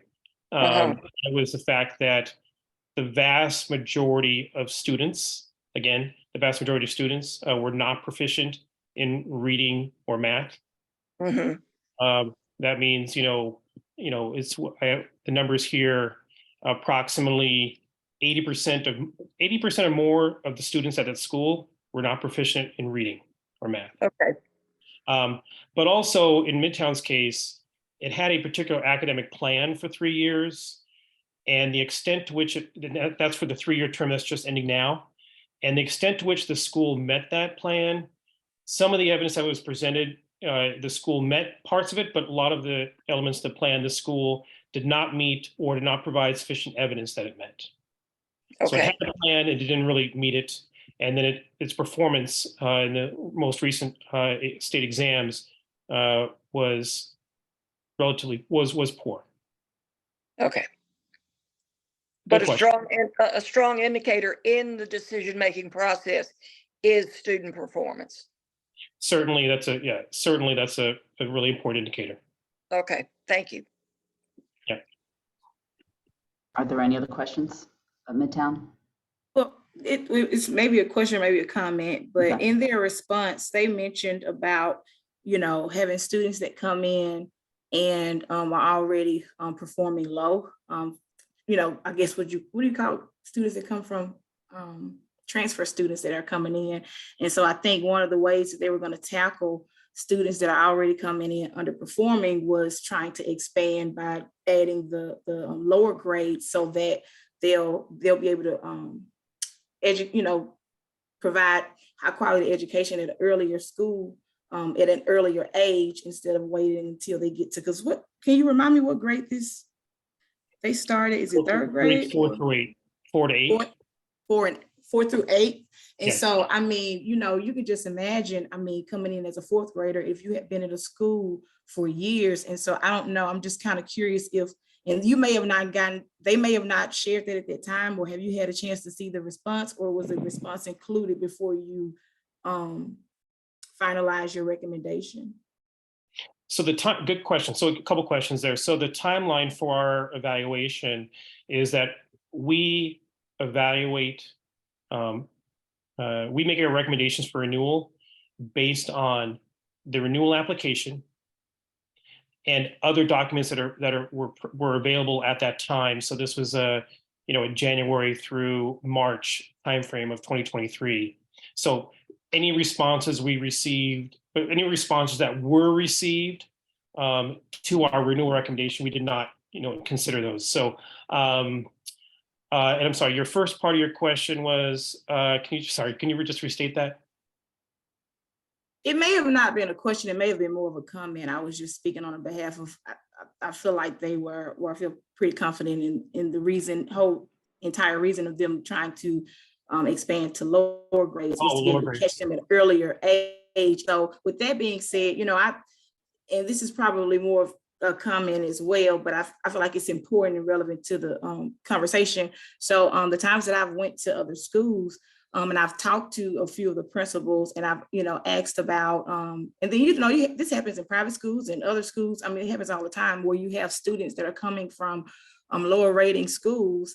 And so because of that, it's not always a reflection of the school itself. Sometimes it's because there may have been an influx of students that you may have had the 8th graders that graduated, right? Maybe it was 50 or 60 students, and now you have another 40, 50 students, and those 8th graders were maybe performing at grade level. And so these new 4th grade students who you're kind of starting all the way over with students that are coming from a lower rating school. So are those things that are, considered? Are there ways that you gauge that or navigate through stuff like that they deal with? Yeah, that's a good question. So a couple of things. I know that some authorizers, and this could be something that perhaps all of you could do in the future too, is really, you can hone in, and this is when there's more of a track record of several years of test results. So you can hone in on the students that have been at the school for multiple numbers of years versus students that just, arrived, or sometimes students, if it's a grade 4 through 8, students will arrive in 7th or 8th grade, not just 4th. It's a problem that a lot of schools, including charter schools, have in general. So it's certainly, and it's something that the application itself spoke to in terms of trying to, I believe the term was catch up those, those students. There's a lot of effort being used to do that. However, from our perspective, the plan that was presented in the renewal application to meet the needs of K-4, K-3 students was insufficient. It did not give us, as experienced reviewers, enough confidence, or gave us very little confidence, I should say, that the school would provide a high quality learning experience for students in K-3. It didn't make it, from our perspective, it did not make a compelling argument that it could do that. There are I think there are a few pages in the renewal application speaking to that, but didn't provide us with enough details for us to feel confident that, again, the K-3 experience would be significantly greater than what's currently provided to students. Are there any other questions about Midtown?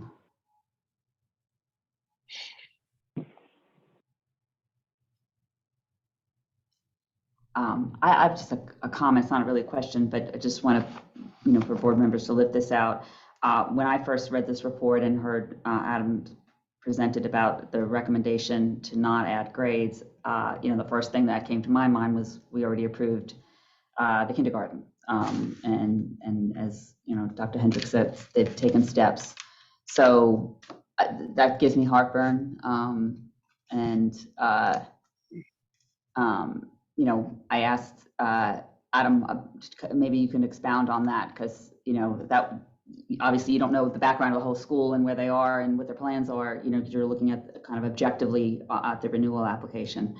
Could you speak to that a little further about that recommendation about not adding a grade, and the other reviewers' input, and kind of where you were with that? Yeah, so it's really what I was trying to convey to Ms. Robbins just now, is really looking at the renewal application itself. So there's a future plan section. I think it was in that section. I'd have to look back, but anyway, it was within the application itself, the renewal application, where there was a description of the academic program for grades K-3. From our perspective, given the description that was provided of their K-3 academic program, and the kind of the lack of detail, and coupled with the fact that the school's current track record of academic success is quite mixed. Those are the two reasons why we recommend the schools spend the next 3 years. Again, we're recommending renewal. We're not recommending non-renewal here, but that the school spends the next 3 years really improving its grade 4 to 8 program and making a really compelling case that 3 years from now it could come back and say, here are the outcomes we've had, here's the plan we've had to get there, and here's what we've done to get there, and here are the outcomes we had. So hopefully the school 3 years from now can really say, okay, well, this is a slam dunk. This is a 5-year renewal. Currently not the case. And Adam, I have one more question for you. You mentioned it's industry standard to have this 3-year, 5-year renewal. And this might be more of a policy question, but just in your experience with other schools in other states, what's the rationale behind the 3-year? Like, if a school gets a 3-year renewal, they're going to work harder to be better for their next renewal, or is it just simply you have to have data, you have to show that you meet the standard for the 5-year, and if you don't, you get 3-year? It's a good question, and I will say that authorizers in general are, just given everything that's happened with COVID, it's become an even harder question to answer. I can say that this is more pre-COVID, in situations where I saw a school awarded a 1 or 2 year renewal, it was situations in which some of the schools had similar academic outcomes to some of the schools we're discussing today. It was like an emergency situation where the authorizer believed that, okay, well, you have 1 year or 2 years to right the ship and do everything humanly possible to do so, and to show us and to work with us very closely, work with us, the authorizer, very closely on how to do that. Again, we didn't recommend that here because of just knowing the COVID context. It's hard to be hard, I think, to justify a 1 or 2 year renewal. Again, just thinking about the general industry standard, 3 years could be long enough for a school to make changes to its program and have improvements in its academic outcomes. So that's the best way I could kind of answer it or speak to that question. It's a good question. Okay, thanks. Any other questions before we move on to Smilo Collegiate? Okay, let's move on to the Smilo. Okay. 1 second here.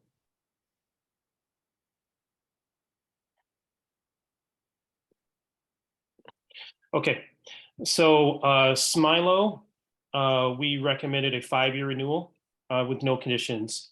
The academic performance generally demonstrates a more or less a high quality instructional program. The school in its most recent test results met overall school accountability expectations, academic growth, academic proficiency, and academic readiness expectations. So it kind of met all 4 of those. So that's not just the grade of the school, which I believe the school received a B, but it's in various other indicators of academic success. The most recent and most salient accountability measure, the most recent test scores, state test scores, it kind of met all 4 accountability measures for academics. The school mostly met its expectations for financial success, but there are a couple indicators around unrestricted days of cash and cash flow that were not met. That the reason why we gave it was kind of almost approaching, almost meeting, but didn't quite because of those 2 indicators. And we also believe for the organization, on the organization side, the school detailed some components of how the school design, aligned to the mission in essential terms, but did not always clarify the ways in which the school would meet it. So a little bit more about and so what it really came down to it is really this school demonstrated academic success, but also significant measures it was taking to improve areas in which it needed further improvement.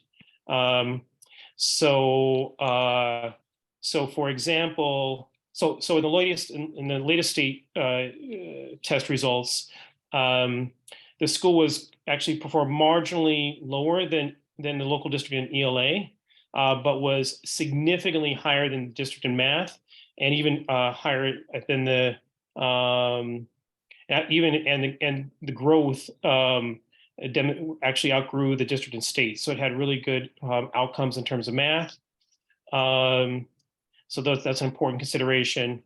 And so what the school did was it saw ELA as an area relative to math, an area they needed to make more improvements in. And the school, from our perspective, made significant improvements to its ELA program and justifiable improvements to its ELA program to further improve it. It adopted a new curriculum, hired consultants, and refocused on phonics. And it gave kind of fairly descriptive rationales for those. So we felt that was significant and important to consider.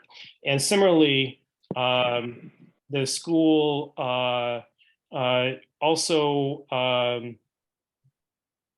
and the growth of its 3rd and 4th grade students with disabilities did not compare favorably well to the local district. But similarly, the school made as a result, made some changes to its program to meet their needs. So for those reasons, we rated this as a meeting in terms of its academics. What else can I say about finances I haven't said already? The issue was the school had only 9 days of cash on hand. The applicant states that that's not a problem because the school can borrow from the network as needed. But from our perspective, that generates questions from us as evaluators regarding cash management policy and shifting cash between schools.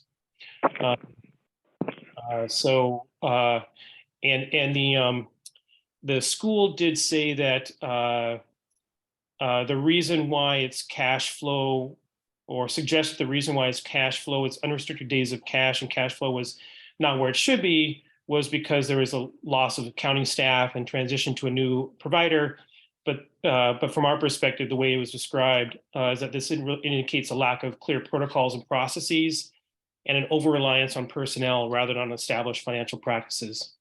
Anyway, those are the reasons why we rated as approaching for finances and organization. What else can I say I haven't said already? School did not provide evidence of achieving its vision or mission. For example, the applicant did not provide evidence on the extent to which elements of the mission, such as building character, college readiness, and a life of active citizenship are achieved. And provide limited evidence on the effects of the school's essential terms. Some of the challenges it faced were some of the challenges the other schools face, and it's just kind of a national trend in terms of chronic absenteeism during COVID and a lack of teachers being, if I have this correctly, yeah. And a lack of experienced teachers, a lack of experienced or credentialed teachers, again, another kind of national trend. So there were some areas for improvement, certainly with the organization and finances, but when it came down to it, the outcomes were strong enough and the school provided sufficient detail on areas to improve its areas in need of improvement in terms of academics that we determined, we recommend a 5-year renewal for this school, a full 5-year renewal. Okay. Any questions about Smilo?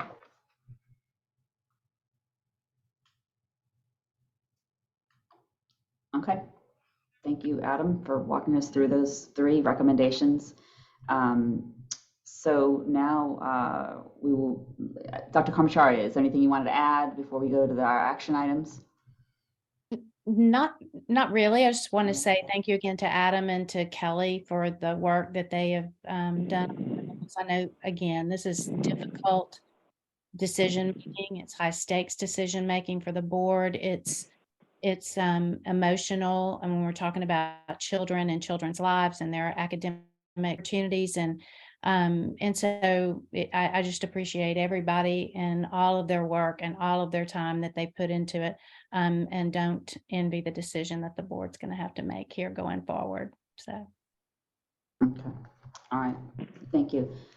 So as I understand it, Dr. Commissaria, our options are, we can accept the recommendations as is. There may be sort of a counter motion, or if Yes. you will, or a modification of what the recommendation is. Absolutely. Okay, so we'll move on from there. Okay. All right, so we're going to move into item D to consider approval of Clarksdale Collegiate Recommendation Report, and I will entertain a motion for Clarksdale renewal recommendation. Point of inquiry, just question. There was some mention made of if we don't adopt today, we would have to have a special called meeting. When would that occur if we did?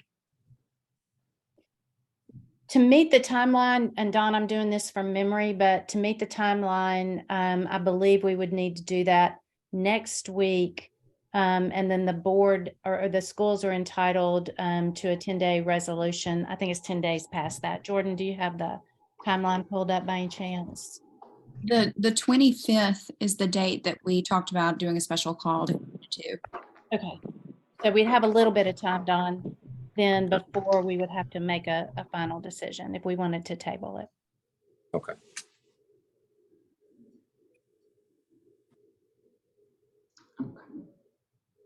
This is Lee. Lee, Sorry. go ahead. Yeah, Ken, I'm in hearing everything that we've heard from reading the reports, from listening to Adam, from it seems that there are a lot of factors that need to be weighed. I mean, not waived, weighed. And so it seems to me that I would propose and move that we table it for all three. Well, I'm sorry, for Clarksdale and for Midtown. Vote on Smilo since they're getting the largest extension they can get, and give us some time to really consider, thoughtfully what the response is of the school and weigh some of the factors, because, as Adam said, it seems to be there's a lot of, feeling and thought and subjective matters, and I would feel better, having the time to really give it some more thought, because these are important decisions. So that's what I would move, is to table it for Clarksdale and for Midtown.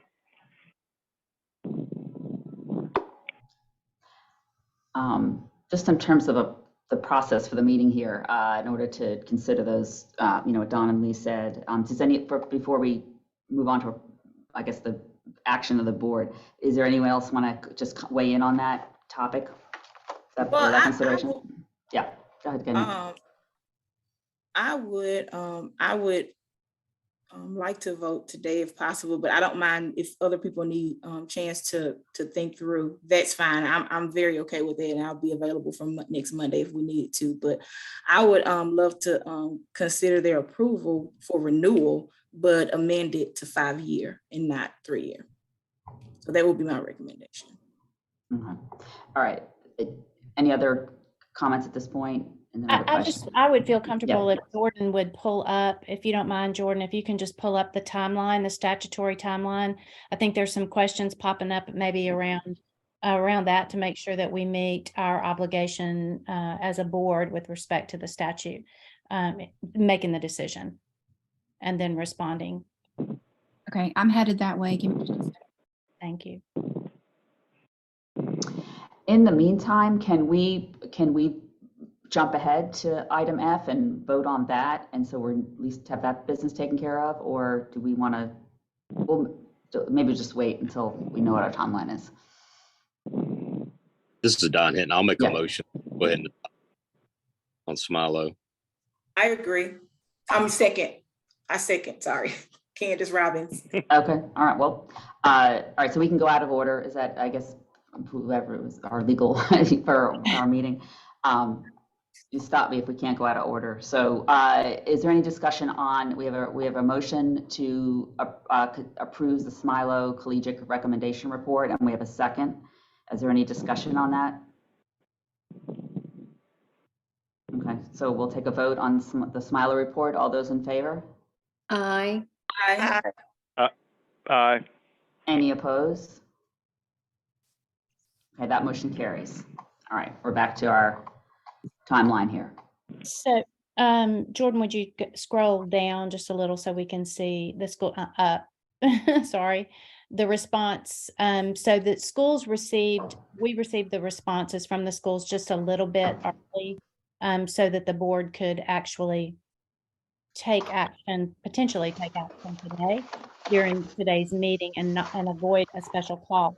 But you can see down there where the final board vote is 90 days within the application submission. All schools submitted their application on January the 31st.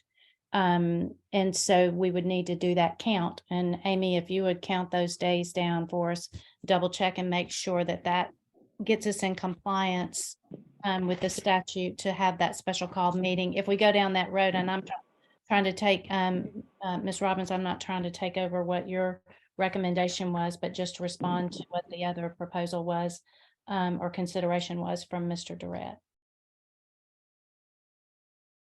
So while Amy's counting that, make sure that.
Amy, did you get that counted?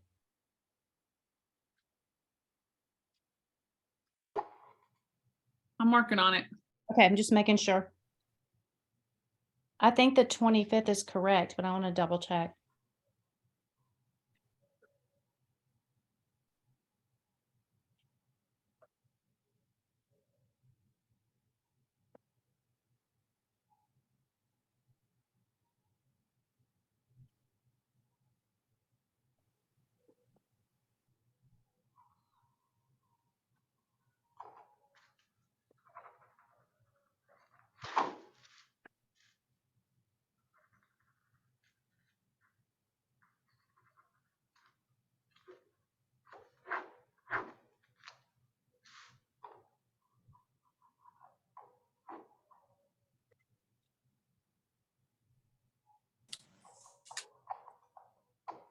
And while she's counting, I will tell you that my initial reason for asking about that question was Lee had asked a question. And I think Adam said he wasn't prepared, and I think it was in reference to Clarksdale, wasn't prepared to get an answer on that without talking with somebody else as regards to how that would affect the overall recommendation was my main concern. I mean, even if we had a special call meeting next week, just to get them enough time to talk and get back with on that particular point.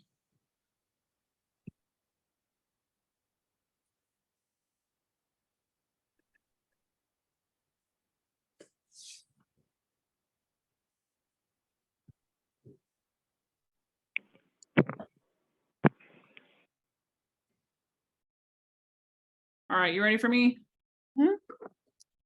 All right, they submitted their applications on January 31st. And 90 days from January 31st is April 30th. So the special meeting on the 25th would be within those days. Okay, great. And is the 25th proposed, if we decide to go in this direction, because that was the first available date that, or is that to give us another couple of weeks to, or both? Initially, the schools had until, I want to say, let me look back at my calendar. I think they initially had until maybe the 17th to respond. And that might be wrong. I have erased everything in my planner. But anyway, they all turned them in 2 days earlier. So we had calendared out what that would mean if the board didn't have it on the 10th, on today. And then we kind of went on out so you guys would have sufficient time to receive their responses and look at their responses, because it would have been initially after the board meeting. So that, I think we just calendared in the 25th as an option, but we don't have to do the 25th. We can do whatever the board's pleasure is on a special call. And whenever we can have a quorum available to take a vote on these. Okay, that's helpful. I'm sorry, I would have a conflict on the 25th. I would be fine on the 18th. Okay. So we can meet earlier. So yeah, okay. So, okay. So, all right, now did someone have a Well, question? I'm having some problems with unmuting and video today. So I hope that you can hear me, Jean. Yep, we hear you. Madam Chair, we've had time to look at this, and we've had some thoughtful discussion here. Are we at the point where we can entertain motions on item D and E? Yes, I was just about to ask a process question for the meeting, and because this idea came up about a special call meeting. So do we need to go through each motion and either accept or deny and then take up the business of the special call meeting if that's what we decide? Or well, I would like to make a motion on both of those items. Okay, well, let's start with D. We'll do the first one. I'll entertain a motion for Clarksdale renewal recommendation.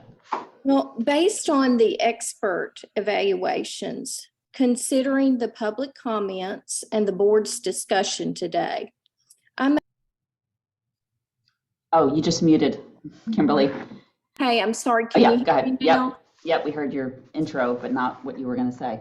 Okay, Mhm. what, I'm gonna go over it again Yeah, because start over, yeah. I'm sorry about the problems. I haven't had this problem with my computer before. But based on the expert evaluations, considering the public comments and the board's thoughtful discussion today, I'm making a motion to approve the renewal of a 3-year application to Clarksdale.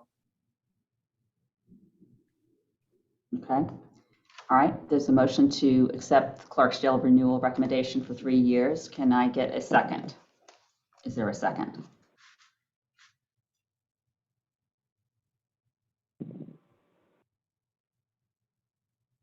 Okay, unless someone's muted, I've not heard a second. And I need some help on the Roberts Rules of Orders here. Amy? With no second, you would just either continue with discussion, or if someone has a different motion, they could. I have a different motion that I mentioned earlier. Okay. I so move that we accept the renewal of Clarksdale Collegiate, but amend it to for a 5-year renewal. Okay. All right, we have a motion for Clarksdale to be renewed for 5 years. Is there a second? Second, leader it. Okay, we have a motion and a second. Any discussion?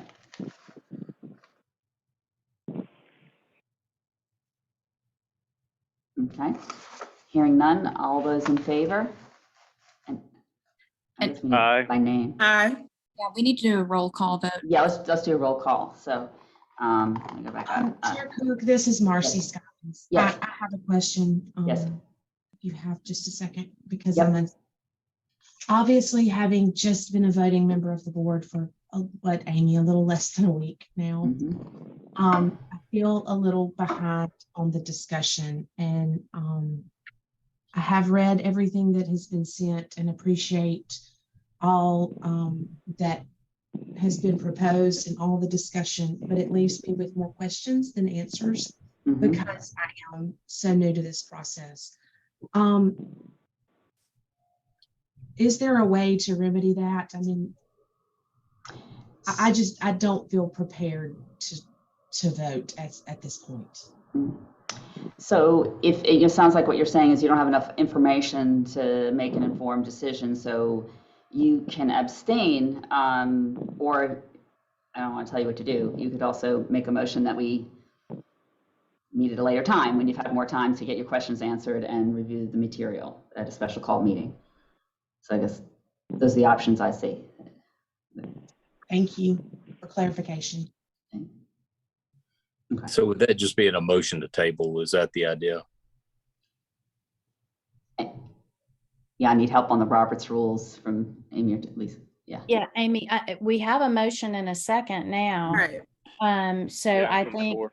yes, so I think there has to be a vote Okay. on that, on the motion and the second, and then whether how that falls out. Okay. And then On the next. And could you reread my motion, because I think somebody, Monica, may be confused in what I requested. okay. So let me go back.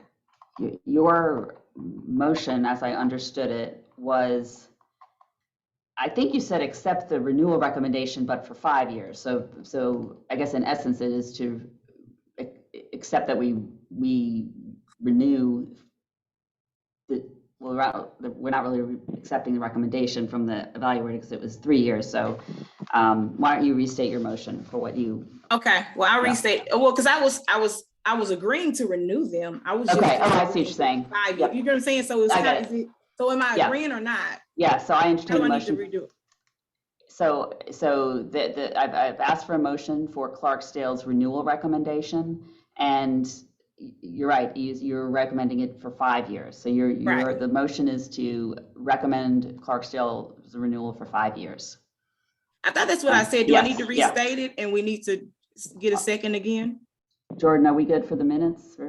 No, we're good for the records. I have that Ms. Roberts would like to propose that school be renewed for a 5-year term. And Okay. from Mr. Durrett. Okay, all right, so now I'm going to do a roll call on the vote. Lee Durrett, Aye. Don Aye. Hinton, I'm going to Oh, just call you sorry. Don Hinton, that's okay, Don Hinton, Nay. okay. Kimberly Remack, Nay.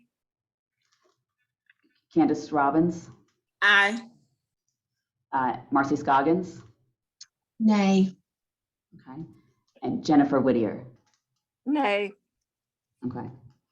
So I heard 3 nays, and so that motion fails.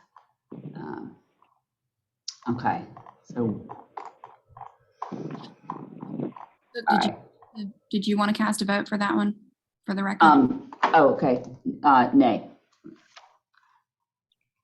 Okay, I captured, just so we are keeping up, I have 1, 2, 3, 4, 5 no's and 2 yeses. Is that what you have, Jordan? Yes. okay. So, all right, now we're going to move on to consider approval of Midtown's recommendation report, and I'll entertain a motion for Midtown's renewal recommendation as presented in the report. We haven't finished with Clarksdale, right? Because don't we need to, I mean, there's no closure there. Yeah, Okay. So I was going to go so- back. I was going to go back Okay. to that because Sorry. unless we need to do it, I was following the agenda, and then we'll have to take up a new action there. So, am I right, Amy? Am I doing it out of order? Please help me because this is different. Yeah. I think we should continue with Clarksdale. Okay. My apologies. Okay, so we're still on Clarksdale, and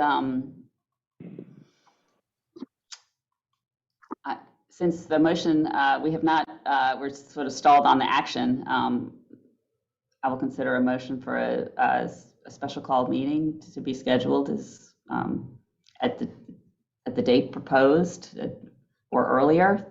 That's April 25th or earlier if feasible. So board members can have, have more time to consider the options and get any questions answered. Second, Candace Robbins. Okay, so that's her motion, is to have a special call meeting, and then a second. Can I get a second on? Second, leader. Okay, I got a second. Okay. All those in favor? Hold on one second. Yes. Oh, we have Don. to have discussion first. Pardon? Don't we have to have discussion first? Oh, I'm sorry. I'm so sorry. Okay, yes, discussion. Okay, as far as a date, I would Yeah. prefer the 18th if that works for everybody. Okay, let's see.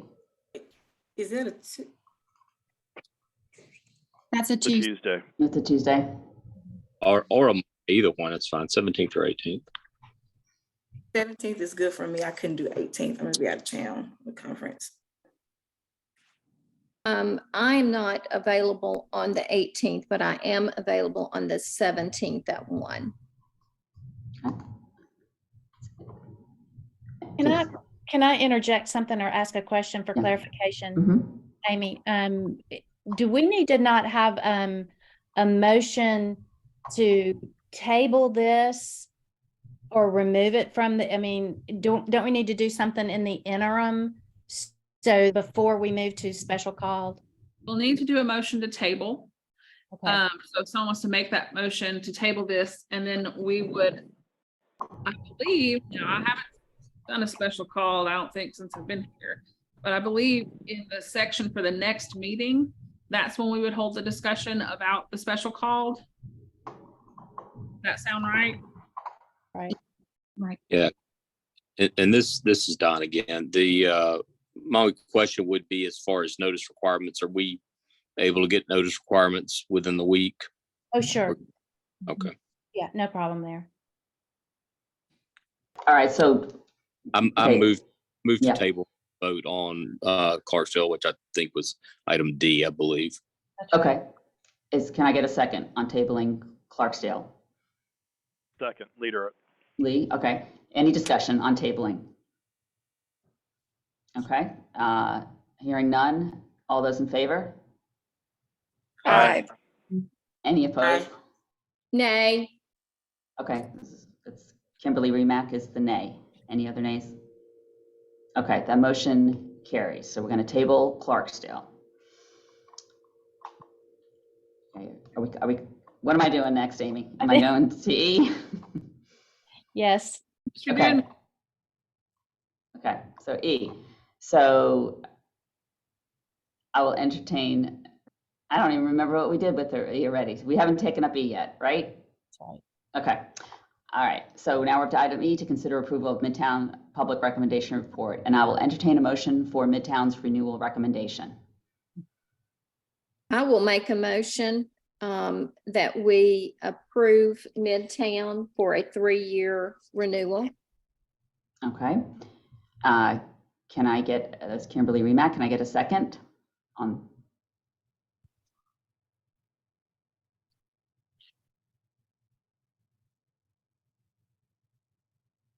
Okay. This is Don Hinton. I'll second. Okay, second. Any discussion? Yeah, I would have some discussion regarding the removal of the kindergarten contract that we approved last year. I'd like to discuss that. Okay. My preference would be to not do that, to let them establish a kindergarten. And I guess I would need to do that in the form of a motion. I agree with you, Don. I think that we need to give them the opportunity to start that kindergarten. Don, back to your comment, I think you can make someone can amend the motion, Kimberly's motion, to include accepting the recommendations from the Learning Collective while removing the recommendation regarding kindergarten. Okay, so moved. Okay, I was going to say if those other conditions are what the board wants to consider. So moved on that. That is my motion. Well, are we still in discussion or? Yes. We haven't gotten there yet. Well, we're in On the motion. We're discussing, although Don amended, he put forth an amended motion. Yeah, well, I'll just say a couple of thoughts. Given all the information that was provided by the presenter, I don't think it warrants a 3-year renewal. And I think we should consider, of course, adding the kindergarten and additional grades, just based on not being clear on as to why 3-year versus 5-year and knowing the impact that it takes. Also, if we look at our authorizer's role in renewal, we are not solely to base our information on the third-party evaluator. We are to consider a lot of other things. Point of order. We're only discussing my motion at this point. We have to have a vote on that before we move on to the rest of the item. Okay, that's fine. The kindergarten. Okay, so Don has taken the original motion to basically accept the recommendation for Midtown to be renewed, but without, however, I don't know how to word it properly, but to be renewed conditionally for three, or not conditionally, for 3 years, removing the language regarding not allowing them to go forward with, which I think is the last point of item, if I recall correctly, on their recommendation. Okay, so it's renewed for 3 years with the conditions, except for the one that they're not to open another grade because we've already approved their kindergarten. So can I get is there a second on that amended motion? If I'm allowed, I will second that amendment, or I will change my wording in my motion. Okay, so Kimberly Remack is seconding the amended motion. So is there any discussion on the amended motion?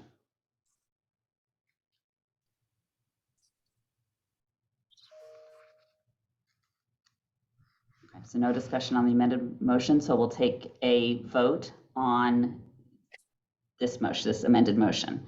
So I guess I'll do a, yes, Just so we're right, is that Yes. this is a vote on the amendment first, and then we'll come back and do a vote on the overall motion, correct? oh, Amy? No, I would, if I need to, I can restate the motion. Okay, if why that don't you will clear restate it for things us? up. Yeah, So I'm making a motion that we approve the 3-year on Midtown and take out the language that prohibits the kindergarten so that they can start the kindergarten. I'm approving the kindergarten to be started. okay. So is everyone clear on what we're voting on? Yes. Okay, all right, so I'll take a roll call. So Lee Durrett, Nay. okay. Don Hinton, Aye. Kimberly Remack, Aye. Candace Robbins. Before I answer, I just want to make sure, have we moved beyond making a counter motion? That point, to delay voting, like we did with Clarksdale. Oh, I see. Because okay, let's go back to, let's just pause for a second, go back to the discussion part, because that's an important question. So, Because we want to be consistent as a Yeah. board on what we do, and we don't want to be arbitrary and, yeah. catering to one. So I would like to be consistent in our votes. So that's another Robert Rules question. So this is getting complex here. So we had an original motion to accept the recommendation to renewal. Then it was amended. Now it sounds like, Candace, you want to amend it further or change it. All right? Correct. Okay. To table it and delay. To table and delay. So how does that work now that we have a third iteration or second iteration, Amy? Because we never voted on the first one, we amended it, and now we're voting on the amended version. And now we have yet another proposal of what to do. Jean, I corrected the first motion. Okay.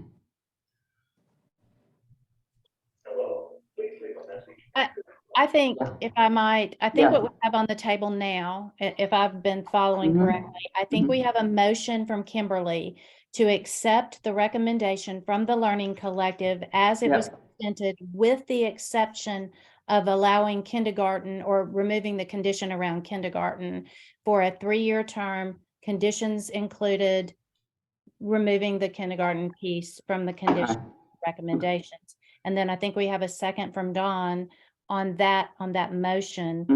And then we were at discussion. And I think I we didn't still need- second that particular motion. I started the amendment process off. Okay, I don't know that we have a second on that. on the amendment piece, okay. That's correct. Okay. Earlier, it was stated, I think, that Ms. Remack made a second on. Thank you. Yeah. Okay. What I have now is that we're up for a vote on that motion at second. And if it were to fail, we could discuss counter motions. Okay. Okay, so we complete the voting on this one. And then if what the outcome is, and that we'll see what the outcome is, and then we can, if it fails, then Candace can make a new motion. That's how I understand it. Okay. All right. So as I was going through roll call, we had Lee's vote, we have Don's vote, and we have Kimberly. Did I get your vote? Okay, Kimberly. Okay, and now we're up to Candace's vote. Oh, you're muted, Candace. In order to be consistent Yes. as voting and not wanting to show favor or partiality to any particular organization, I would like to vote no. Okay. All right. Marcy? No. Okay. Jennifer? No. Okay. All right. And I vote no as well. So the nays have it on that. Okay. Okay. So now, And then we need another motion. Okay, I need another motion to table this, is it? Yeah, Or no? I so move. Well, Is that my right? Let me get it right, Amy. Okay, so, all right, so I'll entertain a motion to table the item E, the action on Midtown. I so move, Candace Robbins. Okay, can I get a second? Second, Don Hinton. Second, Lee Durrett. Okay, all right, any discussion? All right, all those in favor, tabling? Aye. Aye. Okay, any opposed? Okay, that motion carries. So we've tabled these two items, Clarksdale and Midtown. And at this point now, how do we get into the discussion of the special call meeting? Am I to entertain a motion that we set a special call meeting? Okay, so I entertain a motion that we call a special board meeting on or before April 25th to take up these two Jennifer items. Whittier, second. Okay, so all right, I think you're the first, Jennifer. And can I get a second? Second, Lee Durrett. Okay, any discussion? I guess my only discussion would be that it be held on the 18th, if at all possible. Okay, I heard a number of people say, or at least a couple, that they couldn't do the 18th. So The 17th was a problem. I thought the 18th was okay. No, I can't meet Yes. on the 18th. Me neither. I can do the 17th. Oh, we can do the 17th. I'm sorry. Can we do the 17th if possible? I misspoke. So Is- week from today. Is there any board members who can't do the 17th? Okay, how about staff? Is that feasible? Sure.